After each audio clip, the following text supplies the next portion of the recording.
Namaste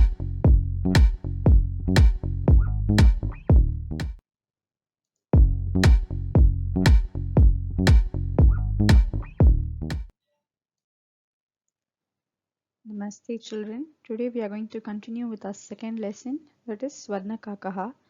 In the previous session we saw that the girl is getting ready to go to the mansion of the crow.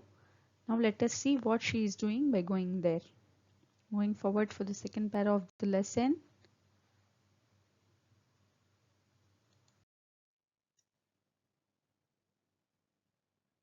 सूर्योदयात् पूर्वमेव सा तत्रोपस्थिता वृक्षस्य उपरि विलोक्य सा च आश्चर्यचकिता सञ्जाता यत् तत्र स्वर्णमयः प्रासादो वर्तते। यदा काकः शयित्वा प्रबुद्धस्तदा तेन स्वर्णगवाक्षात् कथितं हं हो बाले त्वम् आगता तिष्ठ अहं त्वत्कृते सोपानम् अवतारयामि। तत् कथय स्वर्णमयं रजतमयं ताम्रमयं वा? कन्या अवदत् अहं निर्धनमातुः दुहिता अस्मि ताम्रसोपानेनैव आगमिष्यामि। परं स्वर्णसोपानेन सा स्वर्णभवनम् आरोहत। I repeat this para. सूर्योदयात् पूर्वमेव सा तत्रोपस्थिता वृक्षस्योपरि विलोक्य सा च आश्चर्यचकिता सञ्जाता यत् तत्र स्वर्णमयः प्रासादो वर्तते। यदा काकः शयित्वा प्रबुद्धस्तदा तेन स्वर्णगवाक्षात् कथितं हं हो बाले त्वम् आगता तिष्ठ अहं त्वत्कृते सोपानम् अवतारयामि। तत् कथय स्वर्णमयं रजतमयं ताम्रमयं वा? कन्या अवदत् अहं निर्धनमातुः दुहिता अस्मि ताम्रसोपानेनैव आगमिष्यामि। परं स्वर्णसोपानेन सा स्वर्णभवनम् आरोहत. We shall see the meaning of each sentence.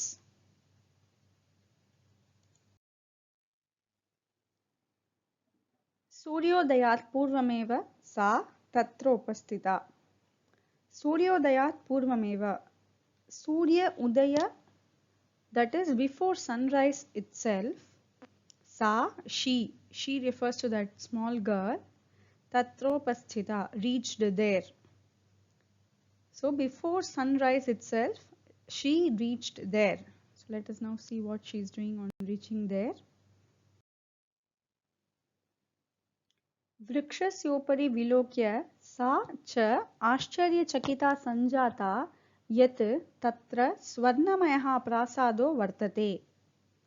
Vrikshasyoupari, on top of the tree, Vilokya, having seen, Sa, she, that small girl, Ashcharya Chakita, very surprised, Sanjata, became, Yat, Tatra, that, there, Swarnamayaha, golden, Prasado Vartate, mansion was there. So the whole meaning of this sentence: on seeing the top of the tree, she became greatly surprised that there was a golden mansion there. We shall go to the next line. Yada kakaha shayitva prabuddhastada tena swarnagavakshat kachitam ham ho bale tvam agata tishtha aham tvatkrite sopanam avatarayami. Tat kathaya स्वर्णमयं रजतमयं ताम्रमयं वा? कन्या अवदत् अहं निर्धनमातुः दुहिता अस्मि. Moving on to the word to word meaning. यदा काकः, when the crow, शयित्वा प्रबुद्धस्तदा, slept and got up, then, तेन, by it refers to that crow. Swarnagavakshat kachitam, told from the golden window. Gavaksha means window. Hum ho bale, ho girl. Tvam agata, you have come. Tishtha, wait. Aham tvat krite, for your sake I shall. Sopanam avatarayami. Descend the stairs. Tat kathaya. Tell me. Swarnamayam, Rajatamayam, Tamramayam va. Golden, silver or copper. Kanya avadat. The girl said. Aham, I. Nirdhana matuhu. Poor mother's. Duhita, daughter. Asmi, am. Moving on to the full meaning of this sentence.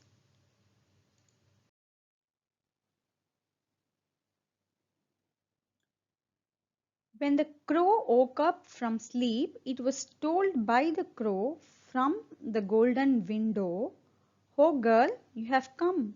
Wait, I shall descend a set of stairs for you. Tell me, golden, silver or copper, which do you want?" The girl said, "I am a poor mother's daughter." And let us now see what she is telling. ताम्रसोपानेनैव आगमिष्यामि.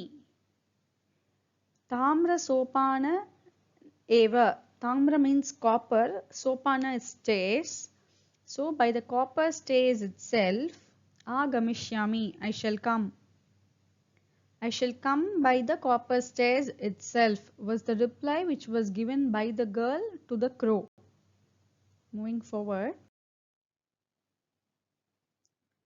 Param Swarna Sopanena sa Swarna Bhavanam Arohata.